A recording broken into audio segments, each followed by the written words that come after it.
This is going to take a long time. Hi guys, and welcome to Petrol Heads London, and I'm here with Stef from Stef ABTV. Hi guys. And we've been out today in each other's cars, which you will have seen the videos from that. This is coming out a fair bit afterwards. But one of the things I've been thinking about, and I mentioned in actually my video, is that, and this sounds really ungrateful, I get a bit bored of my car.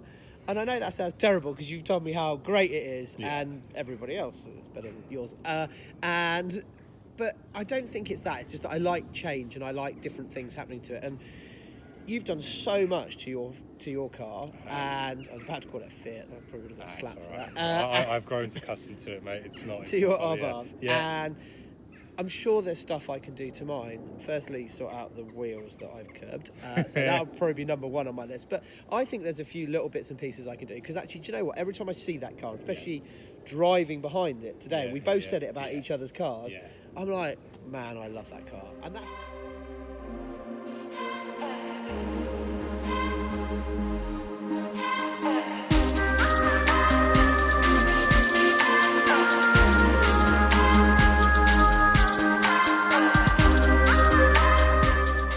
And that's why I bought it. I think I always said in one of my first videos, I fell in lust with it. I didn't feel in love, you know. And I just love the way it looks and people's reaction to it. I mean, I don't buy a car because of how other people look at it. I buy it because I love it. But that kind of gives you a sort of affirmation. So I thought I'd ask this man. Hey, ask me. what he'd do to it to kind of like, what little things could I do to kind of make it better? And I'm not sure I'm in the market for Lamborghini brakes and all that kind of shit. I mean, you know, it's an interesting point you've just mentioned actually about the whole, you know, if you feel a bit bored every now and again, you want to do something different. And to be fair, like I've done a load of stuff to my car, as in, like, there's not that much left in its standard with regards to the turbo, brakes, exhaust, all that good stuff. Hey, and guess what? We haven't wrapped them. No, we haven't wrapped them. We haven't taken them to Dub Customs. We haven't taken to Dub Customs. But we're always open to bribery. But no, you're right. And even me, like, looking at my car, like I still go through that phase. Like, I'm a little bit bored. I'm like, I've got used to the power. What next? It's great. What do I do now? You know, do I spend stupid money to go for 300 horsepower in it, or do I sell it and buy something else, a difficult one? But I think for your car, it's an interesting one because I think the market for your car and the kind of car it is, it's got that element of luxury to it, which I think you need to keep. But I think what you could do, which would really look nice, is dechrome it. Especially the front. You're right. And that does come, like, I think, as one of the options. So I bought my car, as most of you guys will know, I bought it used, new to you. And it, you know, came with those options and things like the little grills on the side and the air vents as well on the bonnet. Like, you can get those in like a black pack for a ridiculous amount of money. But I think you're right, it would kind of just take the eye off because I love the colour. I spent ages choosing that colour. And the colour's amazing, by the way. Guys, that colour. I don't think it comes across on camera quite as much as it's really deep. Like, it's just, it's beautiful. We did today's video, which you guys probably would have seen already. We did today's video in a relatively gloomy day, so the colour didn't really pop as much as it should do, but it looks stunning. But I reckon if on your car, if you dechrome the chrome, well, obviously dechrome the chrome, make the chrome black, maybe like get maybe some lowering springs and some spacers, and I think that's it. It's perfect. And then if you really wanted to go for it and you wanted to make some more turbo induct out the front. No, I wouldn't even. Full on external wastegate sitting off the front of the bonnet, but maybe an exhaust, like a Quicksilver exhaust potentially. But yours sounds amazing as it is. It does, and they spent so much money tuning that. And you know, I've had a few niggles with it here and there. And you know, one of the things is I love the Jag. It hasn't been as smooth sailing as probably some of the other cars I've had, but there's nothing major that's gone wrong with it. No. And I'm also incredibly picky, as this man will probably tell you from today. So you know, that's probably part of it. And you don't want to ruin the overall aesthetics of it. But I think you're right. We were talking, looking at the car, there's a little bit of space in those wheels, and it's something that's probably not too expensive to do. And I think would make a little. And I love the wheels. Again, those were the options I wanted. And again, I'm not in the kind of YouTube game of wrapping, changing the wheels, new exhaust. Although we've talked about exhaust and maybe colours, but anyway. But I think also there's also I think the logo on the front is also chrome, so potentially that could be blacked out as well. So I think these are all. I think might just make subtle changes to it. I think could be quite good. You told me earlier on, less is more.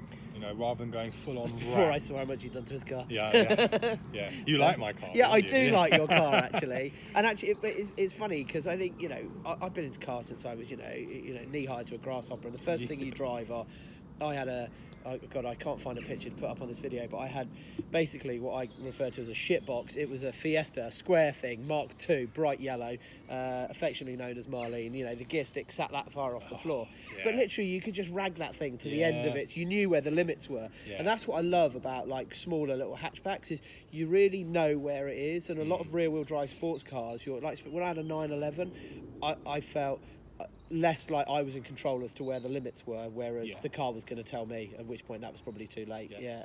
And you know, it's really funny you say that, because over on my channel there's a video of a road trip with some friends, and one of my good friends, Steve, he's got a C63 AMG, and we went round down to Belgium. We were hooning around all these roads, and the thing that he kept worrying about, the thing that kept coming across on the radio was, I'm worried the back end is going to slip out and kill me. Whereas I was in my car thinking I was just thinking, right, where's the next turn? Ooh, we're going sideways. I keep going forward. And you're right. I think sometimes you've got to be careful with the rear-wheel drive cars, is because there's a lot, they're not as forgiving as and front-wheel so drive. much power. Yeah. There. I mean, I had a C63 as well. Sorry, going through part of my car history here as well.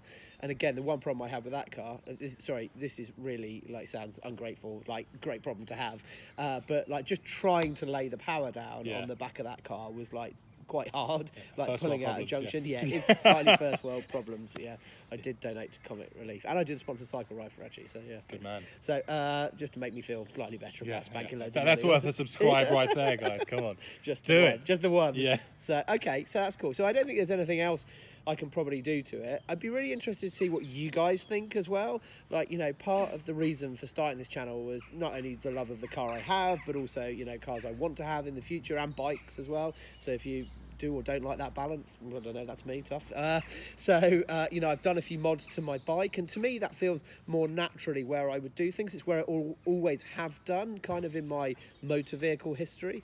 And I kind of not really ever done anything to a car. Like, you know, when I was a teenager, we were talking earlier, it's like big 6x9s and a multi-CD player in the boot. You know, don't even go there. Do you remember back in the original Fast and Furious days, I had neon lights. Did you? Blue neon lights that came off halfway down the M25, by the way.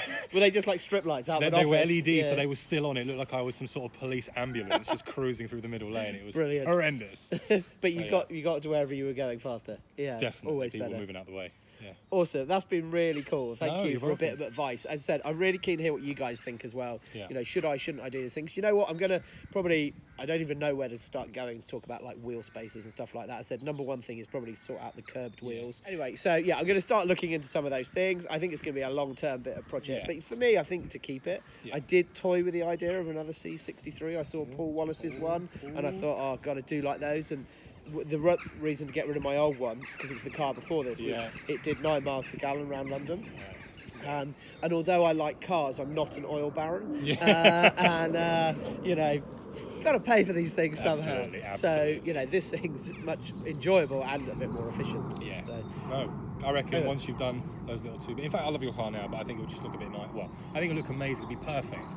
With a bit more wheel spacer and those D-chrome stuff. That's what I would do if I was you. Thanks, mate. So thanks, guys, for watching that. I hope you found this little chat quite interesting. You know, this is what we talk about our cars and what we can do with them. Don't forget to check out Stef's channel, link below. Thank you. Remember, lots of comments, likes, subscribes, and all that kind of good stuff. Cheers.